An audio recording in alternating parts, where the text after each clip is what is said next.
जय माता दी सभी को।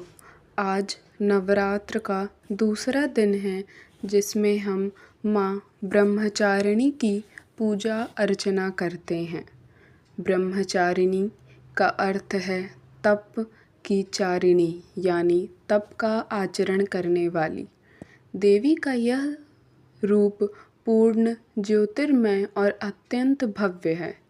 इन देवी के दाएं हाथ में जप की माला है और बाएं हाथ में यह कमंडल धारण किए हैं।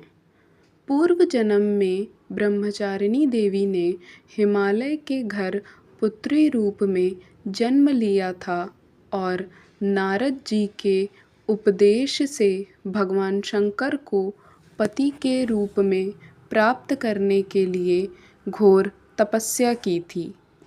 इस कठिन तपस्या के कारण इन्हें तपचारिणी अर्थात ब्रह्मचारिणी नाम से अभिहित किया गया।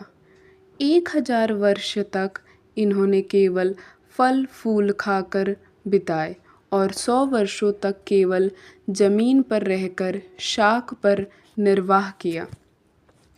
कुछ दिनों तक कठिन उपवास रखे और खुले आकाश के नीचे वर्षा और धूप के घोर कष्ट सहे। 3000 वर्षों तक टूटे हुए बिल्व पत्र खाए और भगवान शंकर की आराधना करती रहीं।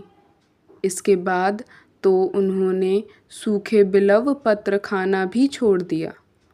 कई हजार वर्षों तक निर्जल और निरा आहार रहकर तपस्या करती रहीं। पत्तों को खाना छोड़ देने के कारण ही इनका नाम अपर्णा नाम पड़ा। कठिन तपस्या के कारण देवी का शरीर एकदम क्षीण हो गया।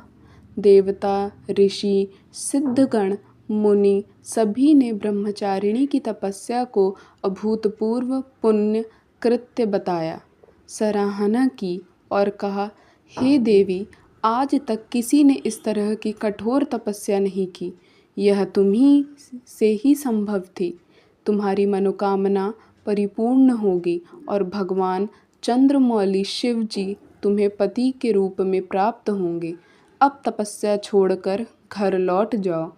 जल्द ही तुम्हारे पिता तुम्हें बुलाने आ रहे हैं।